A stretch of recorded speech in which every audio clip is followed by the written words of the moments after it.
கரூர்ல 41 பேர் இன்றைக்கு விலை மதிக்க முடியாத உயிர் இழந்துட்டோம். முதலமைச்சர் இரவோடு இரவா வந்து பார்த்தார், சரி. ஆனா துணை முதலமைச்சர் எப்படி வந்தாரு? உல்லாச சுற்றுப்பயணம் போனார். தனி விமானத்தில் துபாயிலிருந்து திருச்சி வந்தார். திருச்சியிலிருந்து நேரா மருத்துவமனைக்கு போனார். ஒரு மாலை வாங்கி போட்டார், பார்த்தாரு, பேட்டி கொடுத்தாரு. நேரா திருச்சி விமானத்தை நிலையத்துக்கு போய் விமானம் ஏறி துபாய் போயிட்டார். நீ பேசலாமா? நாட்டு மக்கள் எவ்வளவு கொந்தளி போட்டிருக்கிறாங்க. விலை மதிக்க முடியாத 41 உயிர் இழந்து அந்த குடும்பம் துடித்துக் கொண்டு இருக்கின்றது. இதுக்கு ரெஸ்பான்சிபிலிட்டி யாரு? இதுக்கு யார் பொறுப்பு? ஆளுகின்ற முதலமைச்சர், ஆளுகின்ற துணை முதலமைச்சர் தான் பொறுப்பு. அவளுக்கு ஆதரவாக செயல்பட வேண்டாமா?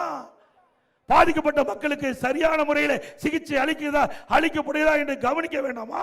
அதையெல்லாம் விட்டு நீங்க உல்லாச சுற்றுப்பயணம் போகின்ற துணை முதலமைச்சர் அவர்களே, எங்களை பேசுவதற்கு எந்த அருகதையும் இல்லை.